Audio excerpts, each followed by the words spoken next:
এই সন্ধ্যার অনুষ্ঠানে উপস্থিত সকল জাতীয় নেতৃবৃন্দ, বিভিন্ন রাজনৈতিক দলের উপস্থিত জাতীয় রাজনৈতিক নেতৃবৃন্দ শুধু বলবো না, আমি আমার অবস্থান থেকে বলবো উপস্থিত সকল রাজনৈতিক সহকর্মীবৃন্দ, আসসালামু আলাইকুম। বেশ অনেকদিন পরে আপনাদের সাথে আজকে দেখা হয়েছে। অনেকদিন পরে এই জন্য কথাটা বললাম যে স্বাভাবিকভাবেই আমরা একসাথে আন্দোলন সংগ্রাম করেছি। আমরা এখানে প্রত্যেকটি রাজনৈতিক দলের বিভিন্ন পর্যায়ে নেতৃত্ব, বিভিন্ন পর্যায়ের কর্মীবৃন্দ অত্যাচারিত হয়েছে, নির্যাতিত হয়েছে। আলহামদুলিল্লাহ, আল্লাহর রহমতে আমরা আমাদের বাংলাদেশের মানুষের রাজনৈতিক অধিকার প্রতিষ্ঠার আন্দোলনে সফল হয়েছি এবং যেই দাবিটি নিয়ে আমরা সাধারণ মানুষের কাছে গিয়েছিলাম যে তাদের ভোটের অধিকার প্রতিষ্ঠিত করা, সেই অধিকার নিয়ে আমরা বিজয় অর্জন করে সেই অধিকার নিয়ে আমরা গিয়েছি মানুষের কাছে। এবং মানুষ, আজকে আমরা যারা এখানে আছি, আমাদের সকলকে বা আমাদেরকে বাংলাদেশের মানুষ তাদের রায় দিয়ে দেশ পরিচালনা করার দায়িত্ব দিয়েছে। উপস্থিত জাতীয় নেতৃবৃন্দ এবং সহকর্মীবৃন্দ, আপনাদের নিশ্চয়ই মনে আছে যে আমরা এখানে অনেকগুলো রাজনৈতিক দল একসাথে বসে আমরা 31টি দফা উপস্থাপন করেছিলাম বাংলাদেশের মানুষের সামনে। আপনাদের নিশ্চয়ই এটাও স্মরণ আছে যে 31 দফা রাষ্ট্র মেরামতের যে দফাগুলো আমরা উপস্থাপন করেছিলাম, সেটিকে আমরা সংস্কারই বলি, সেটিকে আমরা রাষ্ট্র মেরামতের দফাই বলি। আমরা যখন উপস্থাপন করেছিলাম তখন বাংলাদেশের অন্য অনেকগুলো রাজনৈতিক দল, অনেকগুলো বিভিন্ন ব্যক্তি, বিভিন্ন পর্যায়ে, যারা পরবর্তীতে আমরা দেখেছি যে সংস্কার নিয়ে অনেক বড় বড় কথা বলেছে, এই মানুষগুলোকে বা এই রাজনৈতিক দলগুলোকে আমরা তখন সংস্কারের সও বলতে দেখিনি। কিন্তু আজকে আমরা এই প্যান্ডেলের নিচে যারা বসে আছে একত্রে, আমরা কিন্তু তখন স্বৈরাচারের চোখ রাঙানিকে উপেক্ষা করে আমরা রাষ্ট্র সংস্কারের দফাগুলো আমরা দিয়েছিলাম। তো সহকর্মীবৃন্দ, এই 31 দফা নিয়ে আমাদের সকলের একসাথে বসে রচিত যে 31 দফা, সেই 31 দফা নিয়েই কিন্তু আমরা যে নির্বাচন, 12 তারিখের ফেব্রুয়ারি নির্বাচন, সেই নির্বাচনে জনগণের সামনে গিয়েছিলাম এবং জনগণ গণতান্ত্রিক ব্যবস্থাপনায় জনগণ যে প্রস্তাবের পক্ষে রায় দেয়, সেটিকে জনগণের প্রস্তাব হিসেবে বিবেচনা করা হয়।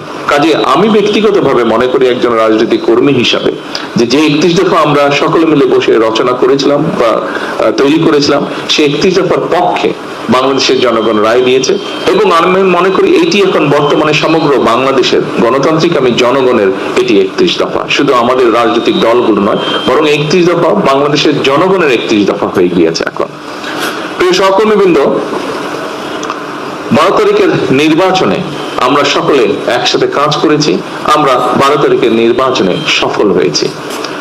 আপনারা নিশ্চয়ই দেখেছেন 5ই আগস্ট স্বৈরাচার বিতাড়িত হয়েছিল, কিন্তু স্বৈরাচার বিতাড়িত হওয়ার পরে একটি গুপ্ত বাহিনী 5 তারিখের পরে ধীরে ধীরে আত্মপ্রকাশ করেছিল এবং আপনাদের পরিষ্কার, আমি ডিটেইলে যাব না, বাট আপনাদের পরিষ্কার মনে আছে যে তারা 12 তারিখের নির্বাচন এবং 12 তারিখের নির্বাচনের আগে ঠিক স্বৈরাচারী কায়দায় ভিন্ন ডিজিটাল ওয়েতে তারা কিভাবে তাদের কাজগুলো চালিয়েছিল, কিভাবে তারা চেষ্টা করেছিল বাংলাদেশের জনগণকে বিভ্রান্ত করার জন্য। বাট ঐতিহাসিকভাবে সত্য, বাংলাদেশের জনগণ যখনই স্বাধীনভাবে তাদের মতামত দেওয়ার সুযোগ পেয়েছে, তারা সকল সময় দেশের পক্ষে, জনগণের পক্ষে সঠিক সিদ্ধান্ত গ্রহণ করতে কখনো ভুল করেনি এবং ঠিক 12 তারিখের নির্বাচনেও তারা সেটিই করেছে। আমি সঙ্গত কারণেই নামটি উচ্চারণ করতে চাইছি না। কয়েকদিন আগে আমার সাথে অন্তর্বর্তীকালীন সরকারের একজন উপদেষ্টা সাক্ষাৎ হয়েছিল। কথা প্রসঙ্গে উনি বলছিলেন যে উনারা যে 18 মাসের মতন দেশ পরিচালনা করেছেন, এই 18 মাস উনারা দেখেছেন যে কত অসহায়ের মতন উনারা ছিলেন। উনি বলছেন, উনি একজন সেই সরকারের উপদেষ্টা হিসেবে বলছেন এবং উনি বলছেন সরকারের 60% উপরে সেই গুপ্ত বাহিনীর ইনফ্লুয়েন্স ছিল। সেই গুপ্ত বাহিনী বিভিন্ন, এবং আমরা দেখেছি নির্বাচনের পরে এই গুপ্ত বাহিনীকে দিশাহারার মতন বক্তব্য রাখতে, বিভিন্ন রকম বক্তব্য রাখতে, এবং এখনো তারা বিভিন্ন রকম বক্তব্য রাখছে। তারা আমরা দেখেছি পত্রপত্রিকাতে, আমরা দেখছি সোশ্যাল মিডিয়াতে, আমরা দেখছি সেই ব্যক্তির বক্তব্য হচ্ছে যে এরা দিশাহারা হয়ে গেছে। 18 মাস তারা এমন ভাবে এমন ভাবে তারা পুরো জিনিসটাকে ব্যবহার করেছে তাদের পক্ষে, কিন্তু 12 তারিখে যখন জনগণ তাদের রায় প্রদান করেছে তারপর থেকে তাদের মাথাটি খারাপ হয়ে গেছে। প্রিয় সহকর্মীবৃন্দ, 16-17 বছর স্বৈরাচারের রেখে যাওয়া পুরো একটি বিধ্বস্ত ইকোনমি, 16-17 বছর রেখে যাওয়া স্বৈরাচারের একটি বিধ্বস্ত জ্বালানি বা বিদ্যুৎ ব্যবস্থা, 16-17 বছর ধরে স্বৈরাচারের রেখে যাওয়া একটি শিক্ষা ব্যবস্থা, একটি যোগাযোগ ব্যবস্থা, একটি স্বাস্থ্য ব্যবস্থা, যেটি বলি না কেন প্রত্যেকটি ব্যবস্থা ছিল বিধ্বস্ত। সরকার গঠন করার সাথে সাথে সরকার গঠন, এই যে আমার টেবিলেও অন্তত একজন, দুইজন আছেন মন্ত্রী পরিষদের সদস্য আছেন, ফাইন্যান্স মিনিস্টার আছেন এবং পরিকল্পনা আছেন। পরিকল্পনা মন্ত্রী যে আছেন এখানে, উনি সরাসরি আমাদের জোটের ভিতরে বা আমাদের যুগপৎ আন্দোলনের সাথে ওনারা ছিলেন, উনি ভালো বলতে পারবেন। হয়তো ফাইন্যান্স মিনিস্টার তার দলের কথাই বলবেন, কিন্তু পরিকল্পনা মন্ত্রী তিনি তো সরাসরি আমাদের দলে না, উনি যুগপৎ আন্দোলনের শরিক, আমাদের একজন, আমাদের সকল সহকর্মীর মধ্যে একজন, কিন্তু উনিও দেখছেন যে কি একটা বিধ্বস্ত অবস্থায় সরকার গঠন করতে হয়েছিল। এবং সাথে সাথে একটা দিন পরে সরকার শুরু হওয়ার একটা দিন পরে রোজা এসেছে। আপনারা নিশ্চয়ই দেখেছেন, আপনাদের মনে আছে বেশি দিন হয়নি রোজা হয়েছে। আলহামদুলিল্লাহ, আসার সাথে সাথে রোজাটা পাওয়ার পরেও আমরা বিভিন্ন রকম, একে তো সেই প্রশাসন ছিল, এক প্রশাসনের মধ্যে গুপ্ত বাহিনীর লোকজন ছিল, দুই প্রশাসনের মধ্যে তখনও স্বৈরাচারের লোকজন ছিল, এখনো আছে হয়তো বিভিন্ন জায়গায়। তারপরে আমরা বিভিন্ন রাত দিন পরিশ্রম করার মাধ্যমে আমরা চেষ্টা করেছি রোজাটাকে এমন একটা পর্যায়ে রাখতে যেখানে মোটামুটি ভাবে সারা দেশের মানুষকে একটি স্বস্তি দেওয়া যায়। 100% না হলেও আমি নিশ্চয়ই কেউ অস্বীকার করবে না, আলহামদুলিল্লাহ মোটামুটি ভাবে একদম নতুন একটি সরকারের জন্য যেভাবে আমরা ম্যানেজ করি, আলহামদুলিল্লাহ মানুষজনকে কিছুটা হলেও আমরা কমফোর্ট দিতে সক্ষম হয়েছি। রোজাটি শেষ হবার আগেই একটি যুদ্ধ পরিস্থিতি, মধ্যপ্রাচ্যে একটি যুদ্ধ পরিস্থিতি তৈরি হয়েছিল, এবং যুদ্ধ পরিস্থিতি তৈরি হওয়ার সাথে সাথে একটু আগেই আমি বক্তব্যে বলেছি যে 16-17 বছর যে স্বৈরাচার ছিল, সেই স্বৈরাচার আমাদের দেশের জ্বালানি বিদ্যুৎ ব্যবস্থাকে এমন একটা বিধ্বস্ত বিপর্যস্ত অবস্থা রয়ে গেছে, 3 লক্ষ কোটি টাকা শুধু এখান থেকেই তারা আত্মসাৎ করেছিল। তাহলে বুঝেন একটি সেক্টর যেখান থেকে 3 লক্ষ কোটি টাকার মতন আত্মসাৎ হয়, সেই সেক্টরটির কি অবস্থায় এসে দাঁড়াতে পারে। স্বাভাবিকভাবে যুদ্ধ পরিস্থিতির কারণে আমাদেরকে তেল বলেন, বিভিন্ন গ্যাস বলেন, এলএনজি বলেন, এই সবগুলো আমাদেরকে বিদেশ থেকে ইম্পোর্ট করতে, এটা তো আমরা এখানে প্রডিউস করি না। আমরা তখন স্বাভাবিকভাবে পুরো জিনিসটাকে স্বাভাবিক রাখার জন্য আমরা যেখান থেকে পেরেছি আমরা চেষ্টা করেছি জোগাড় করে নিয়ে আসতে, যাতে দেশের মানুষের কমফোর্ট দেওয়া যায়। একই সাথে স্বাভাবিকভাবে বাধ্য হয়ে আমাদেরকে অনেক সময় অনেক জায়গায় সেই পরিস্থিতিতে বেশি দামে ক্রয় করতে হচ্ছে, যার ফলে প্রায় $2.5 বিলিয়ন, না কচবে, $2.5 বিলিয়ন মতন আমাদের 3.46 মানে বিলিয়ন, শুধু তেলের জন্য $3.46 বিলিয়ন অতিরিক্ত ব্যয় হয়েছে, যেটা আমরা যদি এই পরিস্থিতি না হতো এই অর্থটা আমরা অনেক অন্য কাজে, দেশ গঠনের কাজে আমরা ব্যবহার করতে পারতাম, কিন্তু বাধ্য হয়ে এইটা আমাদেরকে করতে হয়েছে। স্বাভাবিকভাবেই অর্থনীতি যদি ঠিক না থাকে তাহলে সবকিছুর উপর একটি নেগেটিভ এফেক্ট পড়ে। আমরা চেষ্টা করছি এই জিনিসটাকে ঠিক করতে। আপনাদের নিশ্চয়ই মনে আছে শেয়ার মার্কেট বা ক্যাপিটাল মার্কেট যেটাকে আমরা জানি, এই ক্যাপিটাল মার্কেটের কি অবস্থা হয়েছিল স্বৈরাচারের সময়। এখানে মানুষ আত্মহত্যা পর্যন্ত করেছিল, একজন দুইজন ব্যক্তি নিজেদের তারা কিভাবে আত্মসাৎ করে নিয়ে গেছিল লক্ষ লক্ষ মানুষের অর্থ, মানুষ আত্মহত্যা পর্যন্ত করেছিল। এই ক্যাপিটাল মার্কেট নতুন পলিসি নিয়ে নতুন সঠিক লোক নিয়োগের মাধ্যমে আপনারা এর মধ্যে পত্রপত্রিকায় দেখেছেন, পত্রপত্রিকা তাদের মতন করে নিউজ করছে, কিন্তু ধীরে ধীরে একটি অবস্থাটা আস্তে আস্তে আলহামদুলিল্লাহ ভালোর দিকে যাচ্ছে।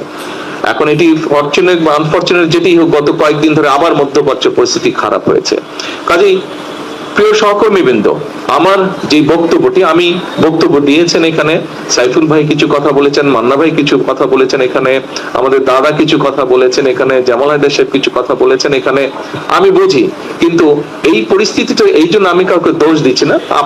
আপনারা যেটি বলেছেন, আমাদের সহকর্মীবৃন্দ, আমাদের যুগপৎ আন্দোলনের নেতৃবৃন্দ যেটি বলেছেন, you have all the reasons to say this, but আমি আমাদের সরকারের অবস্থানটা ব্যাখ্যা করলাম যে কি ডিফিকাল্ট সিচুয়েশনের মধ্যে আমাদেরকে পুরো জিনিসটাকে, দেশটাকে সঠিকভাবে রাখার জন্য, মানুষকে কমফোর্ট দেওয়ার জন্য আমরা কিভাবে জিনিসটাকে ম্যানেজ করার চেষ্টা করছি, সামাল দেওয়ার, অর্গানাইজ রাখার চেষ্টা করছি আমরা জিনিসটাকে।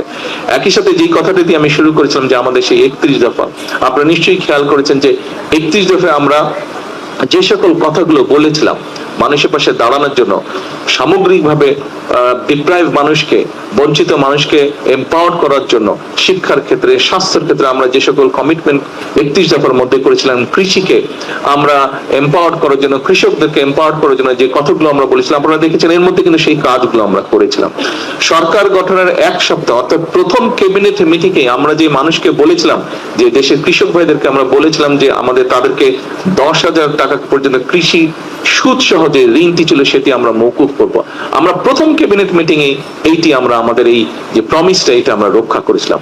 এরপরে আমাদের কৃষক কার্ড বলুন, আমাদের ফ্যামিলি কার্ড বলুন, আমাদের হেলথের ব্যাপারে বলুন, আমাদের শিক্ষার ব্যাপারে বলুন, প্রবাসীদের ব্যাপারে বলুন, প্রত্যেকটি কাজ আমরা স্টেপ বাই স্টেপ করে যাচ্ছি।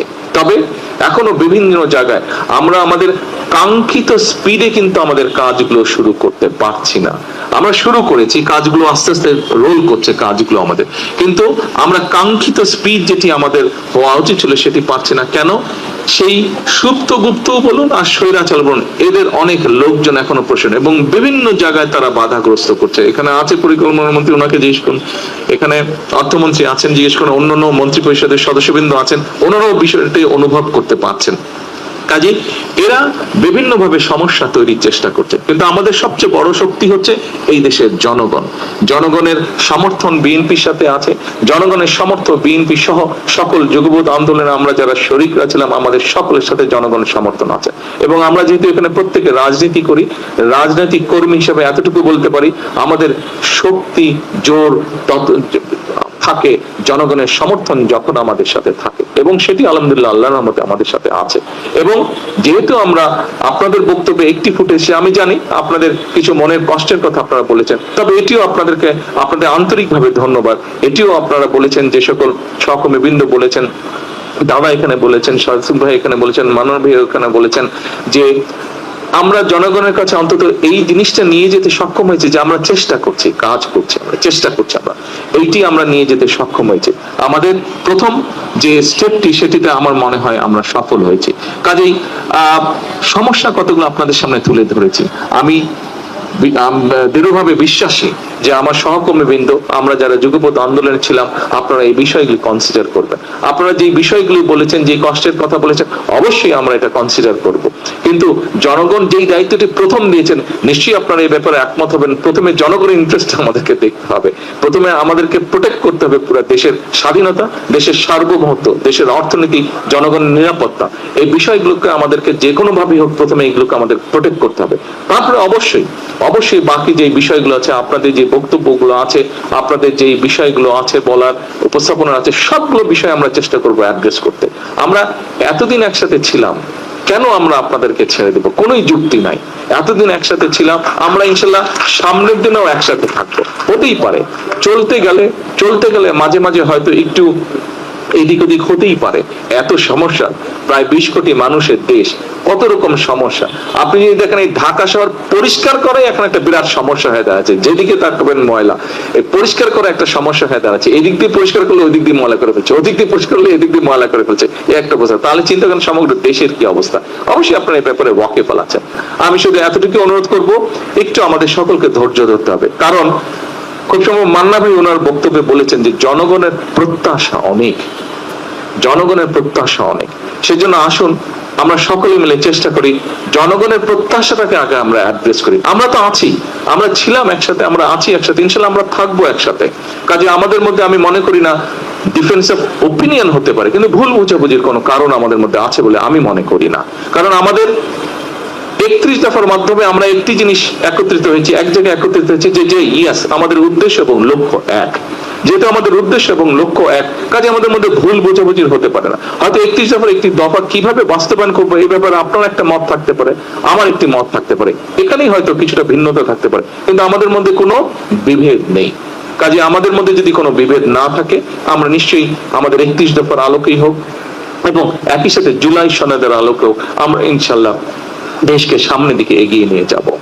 এবং আপনাদের প্রত্যেকের একটি কথা একটু পিছনে নিয়ে যাই, আমরা যখন আন্দোলন সংগ্রামে রাজপথে ছিলাম, আজকে অনেকেই দাবি করে, কারো নাম আমি উল্লেখ করতে চাই না, যাদেরকে একটি শব্দ, গুপ্ত একটা শব্দ ব্যবহার করলেই মানুষ, সাধারণ মানুষও তাদেরকে চিনে তারা কারা। এদেরকে কিন্তু আমরা অনেক খুঁজেছি, তাদেরকে আমরা পাইনি, আমি পাইনি দূরে থেকে। আপনারা কি কেউ পেয়েছিলেন রাজপথে তাদেরকে কিন্তু রাজপথে আমরা দেখিনি।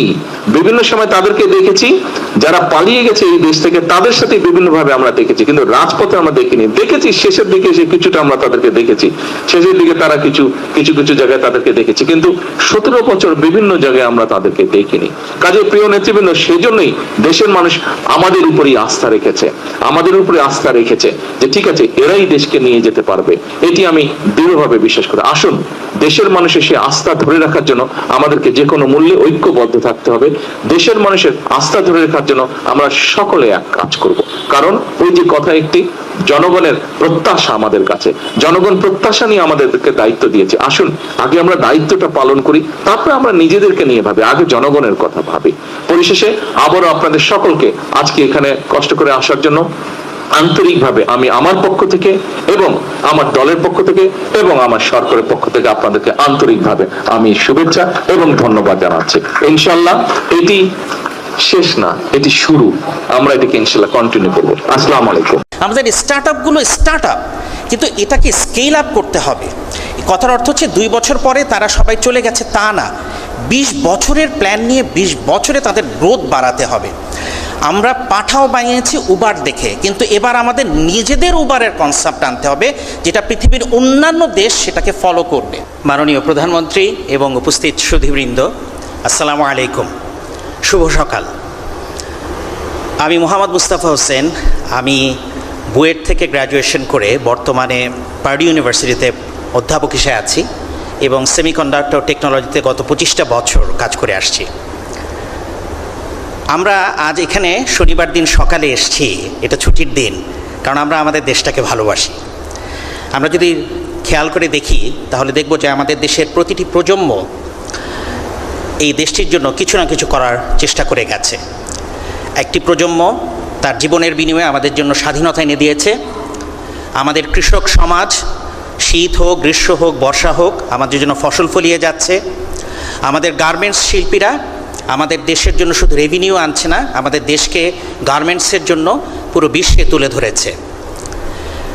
শুধু তাই নয়, আমাদের তরুণ প্রজন্ম এবং মিলেনিয়াল তারা আমাদের এই আইসিটি অথবা ইনফরমেশন টেকনোলজি অ্যান্ড কমিউনিকেশন সেক্টরকে বিশ্বের বুকে বাংলাদেশের নামকে বিখ্যাত করে তুলেছে। এবং রয়েছে আমাদের প্রবাসীরা, শুধুমাত্র আমাদের মধ্যপ্রাচ্যের প্রবাসীরাই নয়, আমাদের আমেরিকাতেও সিলিকন ভ্যালি, সেখানেও এই প্রবাসীরা অবদান রেখে যাচ্ছে। আজকের গল্পটা হবে এই সিলিকন ভ্যালি থেকে সিলিকন অংশটা নিয়ে আমাদের নদীমাতৃক দেশ বাংলাদেশে রিভারকে এক করে সিলিকন রিভার গড়ার স্বপ্ন নিয়ে। আমরা যদি দেখি আমাদের প্রজন্ম একের পর এক এই দেশকে ভালোবাসে, ভালো করার জন্যে তারা বুকের রক্ত ঢেলে দিতেও তারা দ্বিধান্বিত হয়নি। এবং এই যাত্রা থেকে আমরা দুটো জিনিসকে জানি, এক যে আমাদের মেধার অভাবটা নাই, এবং দ্বিতীয় হচ্ছে আমাদের কনভিকশনেরও কোনো অভাব নেই। যদি তাই হয়ে থাকে, কিন্তু perfection is always a process of perfecting. আমাদের কিছু কিছু জায়গাকে আমাদের ভালো মতো এগুলোকে একসাথে করে মেলবন্ধন করতে হবে, এবং এই জন্যই এবং তখনই আমরা এমন একটা ভবিষ্যতের দিকে এগিয়ে যেতে পারবো, যে ভবিষ্যতে আমাদের বাংলাদেশ পৃথিবীর বুকে একটি অনন্য সাধারণ জাতি এবং দেশ হিসেবে পরিণত হবে। এবং এই লক্ষ্য নিয়েই আমাদের এই সিলিকন রিভার এই যাত্রাকে শুরু গত 18 মাস যাবৎ চলে এসছে। এখন যেহেতু আমি অধ্যাপক, কিছুটা সময় যাবে কিছুটা আপনাদের সবার জন্যই সেমিকন্ডাক্টরকে একটু বোঝানোর জন্যে, এই জন্য যে সেমিকন্ডাক্টর আসলে কী। আসলে সেমিকন্ডাক্টর পৃথিবীতে আছে 1950-60 দশক, 50 এবং 60। সেই সময় ট্রানজিস্টর মানে একটি ছোট্ট সুইচ, এবং এরপরে সেই সুইচগুলোকে কিভাবে করে আমরা ম্যানুফ্যাকচার করতে পারি সেই নিয়েই এটা যাত্রা শুরু। এটা সবসময় ছিল, কিন্তু ইদানিংকালে আমাদের জীবনের মধ্যে এত উদ্ভাবন হয়েছে যে ইলেকট্রনিক্স, আমাদের হাতের ঘড়ি, আমাদের গাড়ি, সব কিছুর মধ্যে ইলেকট্রনিক্স চলে এসছে। এই ইলেকট্রনিক্সের কেন্দ্রবিন্দু হচ্ছে সেমিকন্ডাক্টর। তো যত রকমের আমরা শুনি যে কৃত্রিম বুদ্ধিমত্তা হোক অথবা স্বাস্থ্যসেবা হোক বা আমাদের রোবোটিক্স হোক, যেগুলো আছে সব কিছুই এখন এই ইলেকট্রনিক্স মানে সেমিকন্ডাক্টর দিয়ে চলছে। তো এখন একটু আমাদের এই স্লাইডটার দিকে নজর দিতে হবে। আপনারা যদি আপনাদের স্মার্টফোন, ডেস্কটপ যেটাই দেখেন না কেন, আমি নিশ্চিত মোটামুটি সবাই কম বেশি এই সবুজ রঙের বোর্ডটাকে দেখেছেন। এটাকে বলে প্রিন্টেড সার্কিট বোর্ড। এখানের মধ্যে কালো কালো যে চিপগুলো আছে সেটা হচ্ছে আমরা বলি যে চিপ, ইন্টিগ্রেটেড সার্কিটরি, এবং এটা এখন প্যাকেজড অবস্থায় আছে। এবং এটার 50 ভাগের 1 ভাগ হচ্ছে একটা ছোট্ট একটা চিপ, যেটার মধ্যে আছে এরকম বিলিয়নস, কোটি কোটি আপনার সুইচ বা ট্রানজিস্টর। কেন? আমাদের কম্পিউটিং জগৎটা হচ্ছে 1 আর 0, এই জন্য এটাকে আমরা বলি বাইনারি। তো 1 হচ্ছে কারেন্ট যেতে পারবে, 0 হচ্ছে কারেন্ট যেতে পারবে না। সেমি কন্ডাক্টর কথার অর্থ হচ্ছে আমরা একটা ম্যাটেরিয়ালকে ইউজ করি যাতে আমরা চাইলে কারেন্ট যেতেও পারে, মানে কম্পিউটার বুঝে 1, আমরা চাইলে কারেন্ট নাও যেতে পারে, মানে হচ্ছে 0। এজন্যই হচ্ছে সেমি কন্ডাক্টর। তো এটার মধ্যে সবচেয়ে জনপ্রিয় হচ্ছে সিলিকন। 90% ক্ষেত্রে সিলিকন ইউজ হয়। তো এখন আমরা যদি দেখি যে এখানে আসলে কিভাবে করে এটার পুরো ইকোসিস্টেমটা তৈরি হয়েছে। ডিজাইন, এই যে ছোট ছোট যে সুইচগুলো, এগুলোকে তার টেনে টেনে আমাদেরকে জোড়া দিতে হয়, তাহলে পরে এটা বুঝে যে আমরা আসলে কি চাচ্ছি ওর কাছ থেকে। তো এই ডিজাইনে আমাদের বাংলাদেশের যে 21টি কোম্পানি এখন আছে তার সিংহভাগ সেখানে নজর দেয়। সেখানের মধ্যে কাজ করছে 1200-র বেশি ইঞ্জিনিয়ার আমাদের দেশে। আচ্ছা, তারপরে হচ্ছে এটা ম্যানুফ্যাকচারিংয়ে যায়।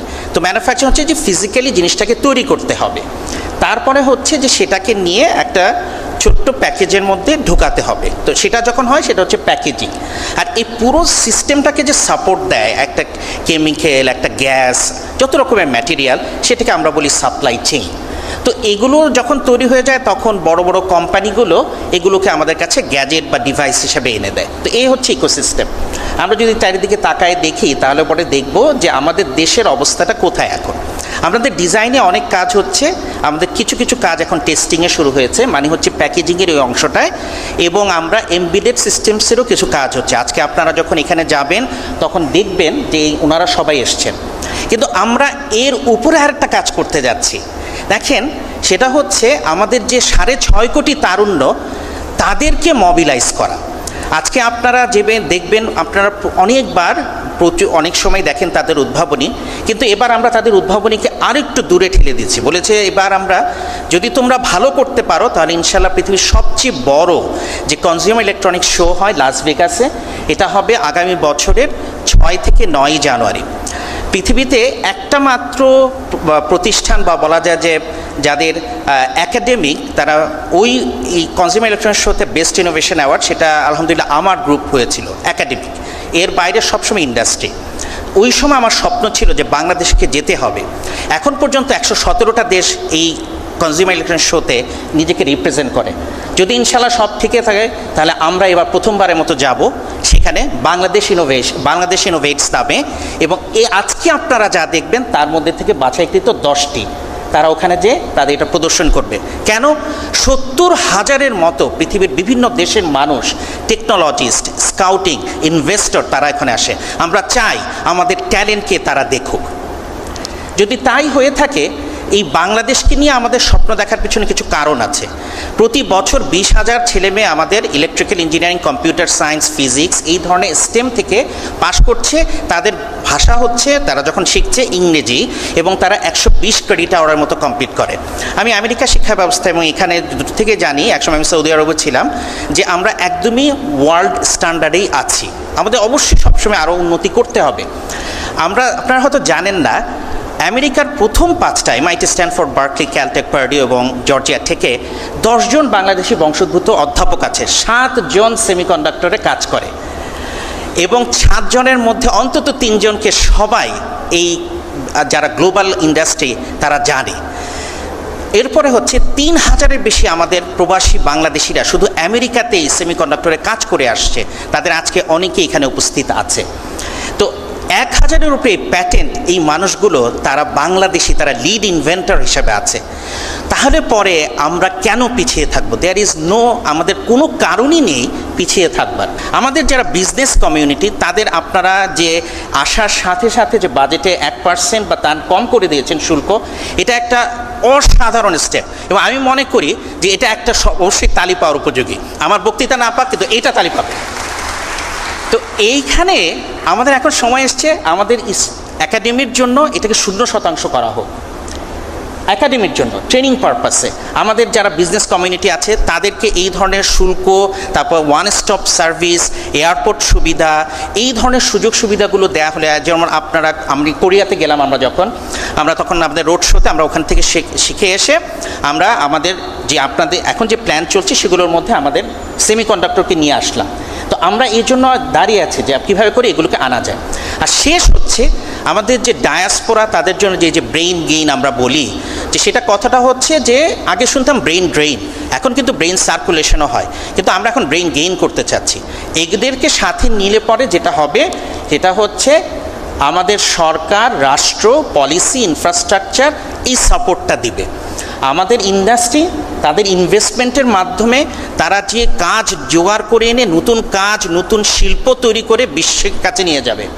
আমাদের একাডেমির কাজ হবে গবেষণা, এবং সেই গবেষণা হতে হবে সিরিয়াস, যে হ্যাঁ লং টার্মে আরেকজনকে দেখলাম তা করলাম তা না, আমাদেরকে দেখে অন্যরা করবে। আমি সাইফ সালাউদ্দিন বা এরকম আমরা যারা যদি করতে পারি তাদেরকে, তাহলে আমাদের এখানে নয় কেন, আমরা সবাই তো বাংলাদেশ থেকেই আসা।